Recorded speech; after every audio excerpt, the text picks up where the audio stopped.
If you're going to defend Australia, everywhere is important. And I'm not diminishing the significance of the location of our facilities in the east and the rest of it. WA was obviously significant in the efficiencies of deployments. What we said about submarines earlier on also applies to surface vessels.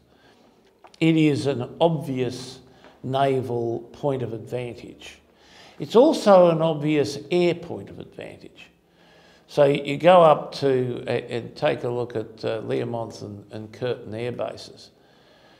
We put them there deliberately, and in a way they're linked to the two-ocean policy, because the two-ocean policy also was linked into a northern defence strategy. And the air bases were very significant to that.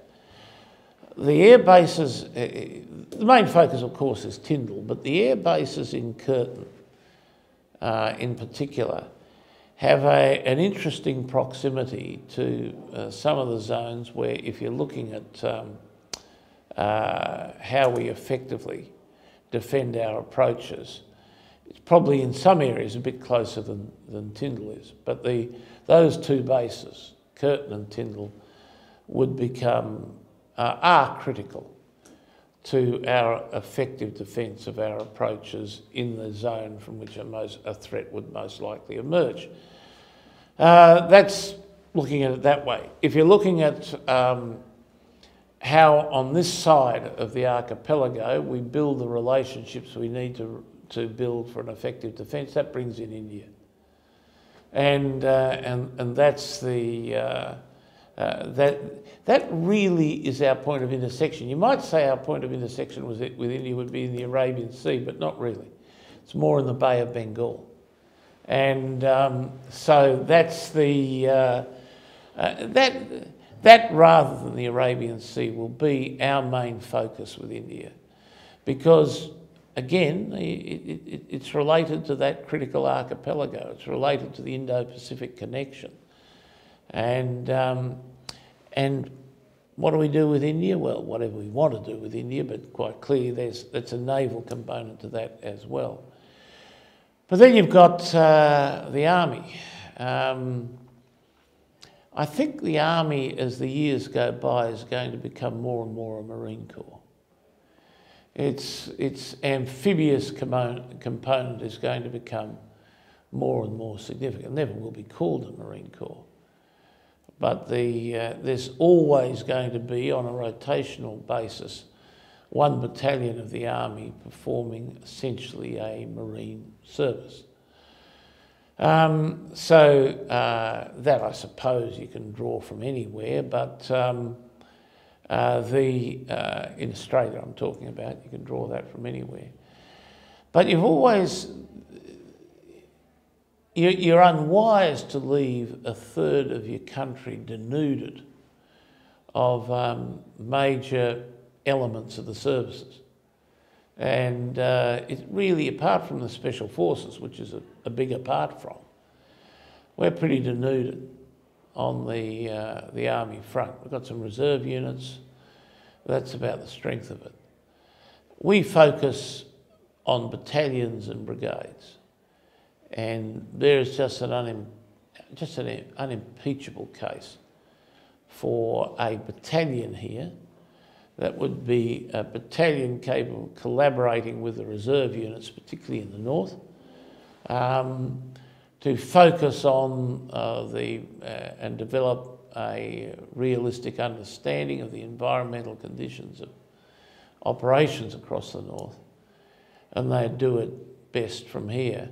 I must say I thought it was a regressive step when the government took a battalion out of Darwin and sent it down to South Australia. There is nothing in that in logic, nothing at all. That's just votes. If you're going to take a battalion out of the Northern Territory, it would be much more sensible to put it in Perth. And that's... Now, it is true that via the Darwin to Alice Springs railway line, you've got a much better capacity to deploy that battalion back from South Australia to to Darwin than you have if you're operating essentially from Perth. But that's about the only advantage, and all that is saying is you're personally admitting that you made the wrong decision, because you cannot think of that battalion operating in any other manner other than jumping onto the train the first thing and getting north. Wouldn't necessarily do that with Western Australia, because we'd have to recognise that there's an angle of attack on our on the resources industry in the north of Western Australia that is an obvious pressure point for a would-be enemy. A better pressure point than going over to the east. For starters, on the east they have to go a much longer distance. They also would confront, you know, a very substantial accumulation of Australian military capability going around and doing that. Pressure on Australia, if you're going to pressure Australia, you go after the West Australian Minerals Province and Energy Province. That's what you do. You don't go to the other side. So that says that, you know, you need people on the ground in the area, albeit we'll have a small army, but a battalion's a good thing to have in place. I understand why they roll the eyes. I mean, they're sick of being a political football. You know, I don't think they were that enamoured of being dragged down to Adelaide just to bolster the seats in. Everything seems to be bolstering the seats in South Australia at the moment. There are not that many of them, and they need to look a bit carefully at opinions emerging in Queensland and Western Australia, where there are many more seats. And but you know, the army. Well, it's like the Navy. That they like to keep a substantial proportion of their units close to a single centre. It took the moving mountains to get them to agree to send a brigade to Darwin. That was obviously the place that they ought to be. And they're not all that enthused about building up Townsville. But the thing is, if you make a choice between, you know, deployment to relevant areas and rapidity of deployment to relevant areas, you don't deploy in South Australia. You might build things in South Australia, but you don't put main units there at all. I mean, even the deployment of maritime surveillance from Edinburgh is essentially illogical. That would be obviously more sensibly done from Pearce. But nevertheless, you know, there's that accumulation of political heft for suboptimal strategic decisions it's understandable, because, you know, the people in South Australia actually need employment, they need skills and all the rest of it. But much better focusing that on, you know, supplying submarines or frigates and that sort of stuff than necessarily on deploying main force units.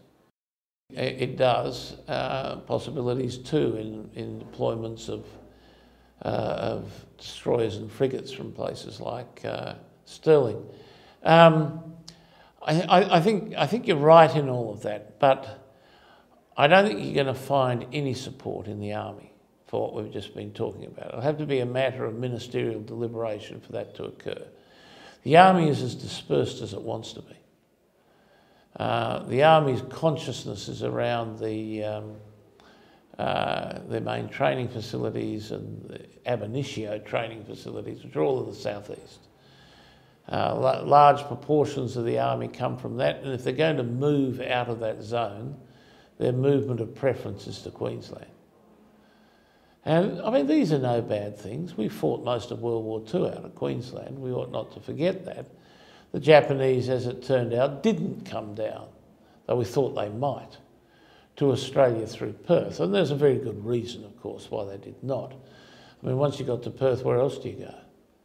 You know, it's at that point of time, the possessing Perth gave you no access to.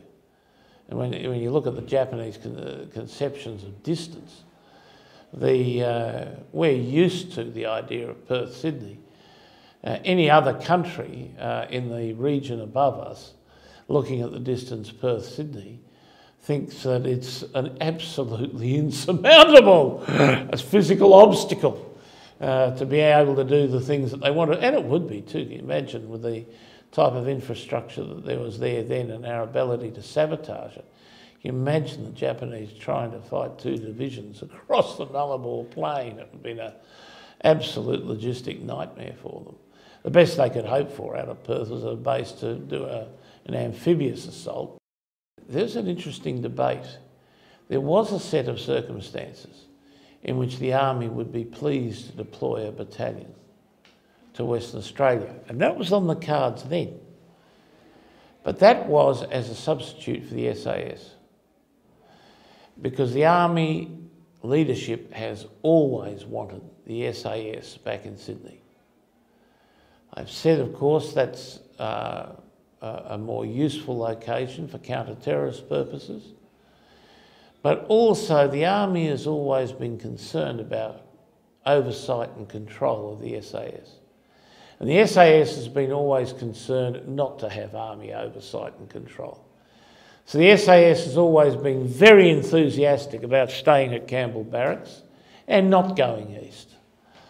And but the obvious political ramifications of taking the SAS out of Perth, the Army comprehended that, and they developed a view, well, we can raise a regular battalion in Perth to substitute for it, and so West Australians would be happy.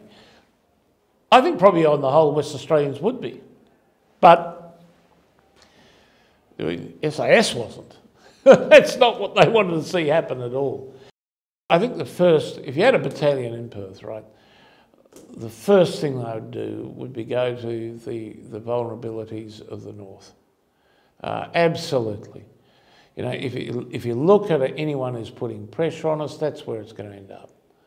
And I mean, it ends up on migration patterns, it ends up there on potential terrorist threats to major Australian installations, and that would overwhelm the Army's first, operating out of Western Australia, their first preoccupation.